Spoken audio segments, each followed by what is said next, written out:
Comment les généraux Chanegria et Lachkam tentent de sauver le soldat Tebboune.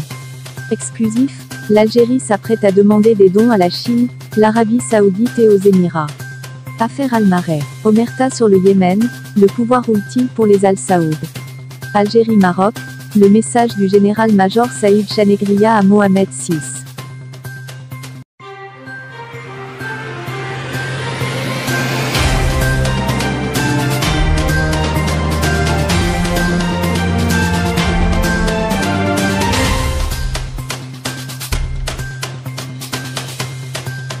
Comment les généraux Chanegria et Lachkam tentent de sauver le soldat Tebboune.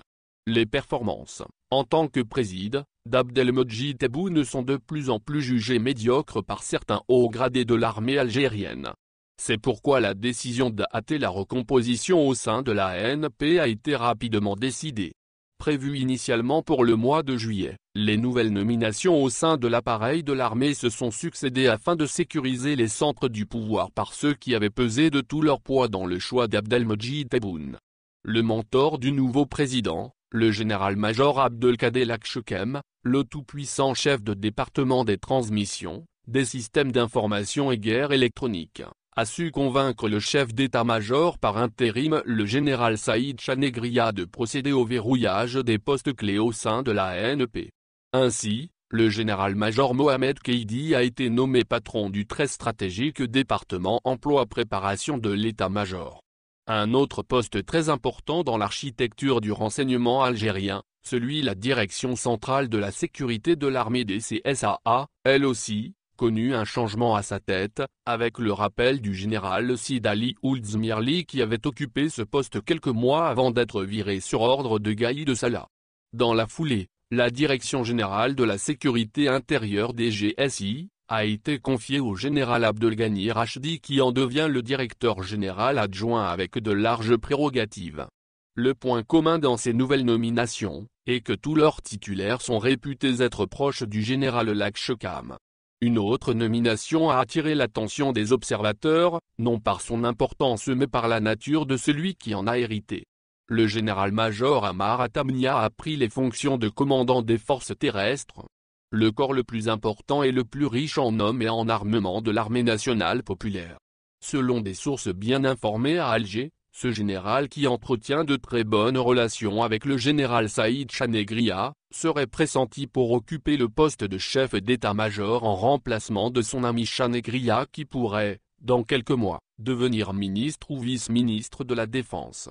Charge qui incombe aujourd'hui au président Tebboune en personne.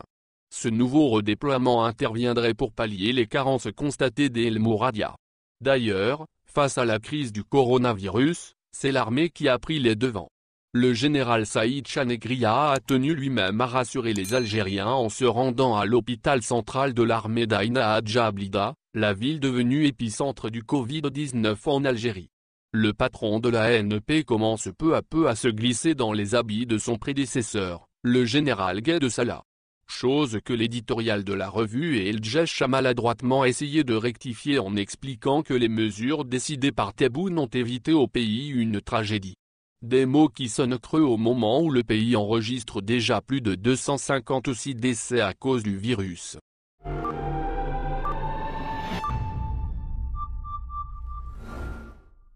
L'Algérie s'apprête à demander des dons à la Chine, l'Arabie Saoudite et aux Émirats.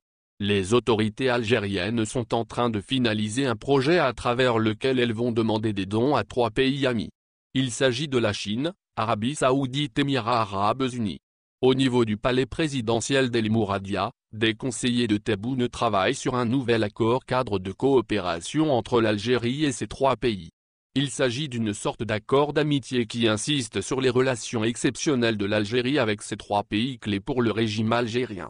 Confrontés à d'énormes difficultés financières et à un risque élevé d'une reprise des manifestations du Irak, les autorités algériennes cherchent à lever des fonds pour financer des activités économiques et sociales importantes afin de surmonter la crise budgétaire provoquée par la pandémie du Covid-19. Et pour ne pas entamer les réserves de change, les autorités algériennes ont préféré recourir à des pays amis au lieu de s'endetter auprès de certaines institutions internationales.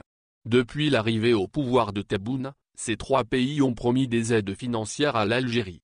Oui, des aides composées en partie de dons et de prêts. Fin février 2020, le président algérien Abdelmadjid Tebboune est parti à Riyad pour rencontrer des hauts responsables saoudiens. Lors de ces entrevues, le président algérien a insisté sur l'importance de l'aide saoudienne pour la stabilité de l'Algérie. À ce titre, l'Arabie saoudite a promis des gestes concrets comme un don de 400 millions de dollars et la possibilité d'accorder des prêts dont une première tranche de plus d'1 milliard de dollars. Avec les Émiratis, Tebboune entretient des rapports réguliers et il est invité à effectuer une visite à Abu Dhabi depuis le mois de janvier dernier.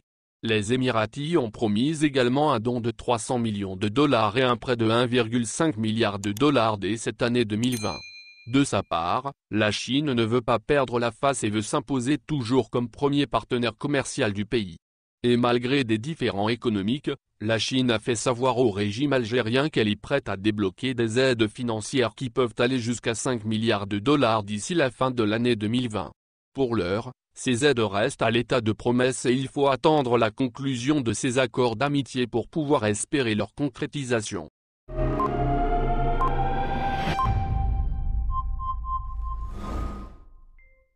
Affaire Al-Marahi, omerta sur le Yémen, le pouvoir roule-t-il pour les Al-Sou?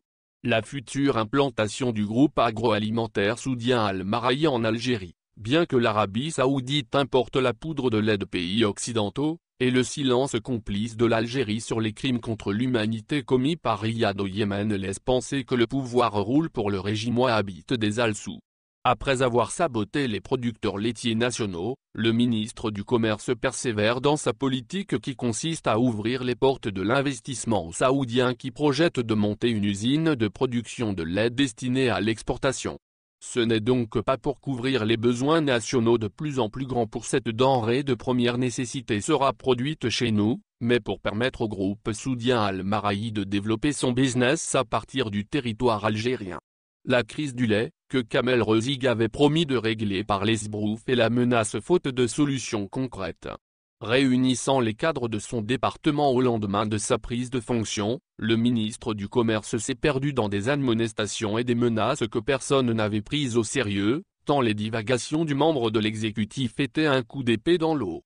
En effet, quelques jours à peine après son sermon, la crise cyclique d'approvisionnement en lait subventionné est réapparue de plus belle, provoquant l'ire des citoyens majoritaires qui ne peuvent se passer de cette denrée à un prix abordable. Kamel Rezig s'était alors, encore une fois, distingué par une nouvelle salve de mise en garde greffée aux promesses d'un règlement du problème dans les plus brefs délais, en se focalisant sur la mafia dont il disait qu'il la combattrait résolument.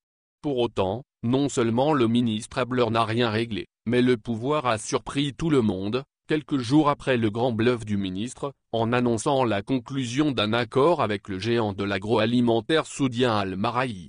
L'annonce de Kamel Rezig s'agissant de l'implantation du groupe saoudien a coïncidé avec l'étrange absence du Yémen sur la liste des pays concernés par l'appel lancé par Abdelmadjid Tebboune au Conseil de sécurité des Nations Unies pour se réunir dans les plus brefs délais et adopter une résolution appelant solennellement à l'arrêt immédiat de toutes les hostilités à travers le monde, notamment en Libye, sans omettre la situation dans les territoires occupés en Palestine et au Sahara occidental. Selon des indiscrétions, ce pays agressé par les Al-Sou et dont le peuple souffre le martyre bombardement aveugle, famine, maladie, etc., a été sciemment ignoré pour ne pas offusquer le régime de Riyad, conduit par le prince héritier Mohammed bin Salman dont le nom vient d'être encore une fois cité dans une affaire de meurtre commis sur le membre d'une tribu qui refuse d'être expulsé de force de ses terres.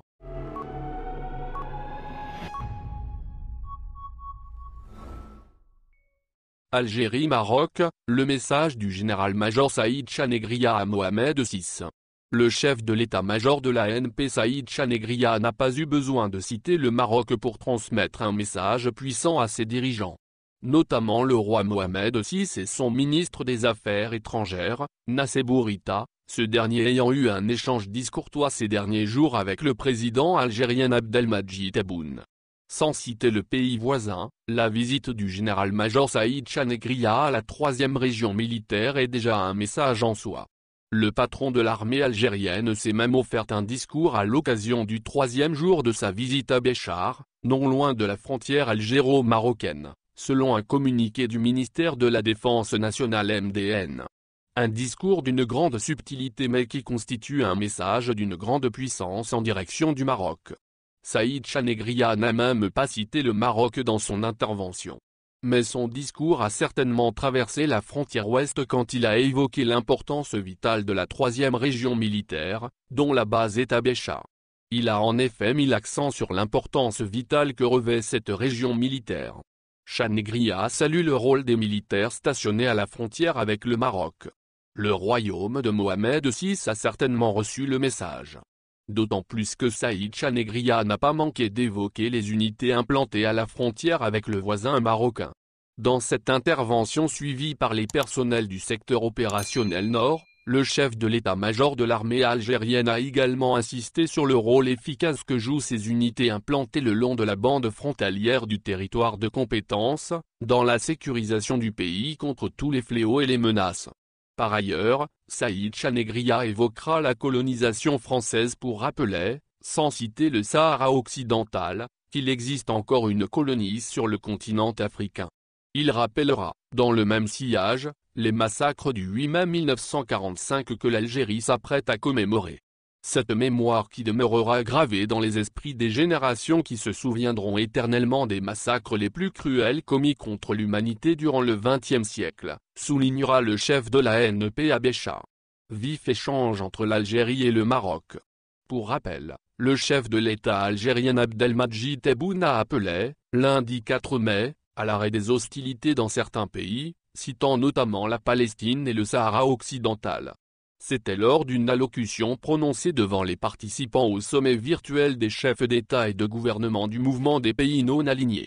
Depuis cette tribune, je lance un appel au Conseil de sécurité des Nations Unies pour se réunir, dans les plus brefs délais, et adopter une résolution appelant solennellement à l'arrêt immédiat de toutes les hostilités à travers le monde, notamment en Libye, sans omettre les territoires occupés en Palestine et au Sahara occidental, avait soutenu le président algérien. Le ministre marocain des Affaires étrangères, Nasseb Bourita, n'a pas tardé à répondre. Il accusera l'Algérie d'alimenter la déstabilisation régionale. Il l'accusera également d'alimenter le séparatisme, et ce, en violation des principes fondateurs du mouvement des pays non alignés. Cependant, Bourita a-t-il entendu le message de Chanegria?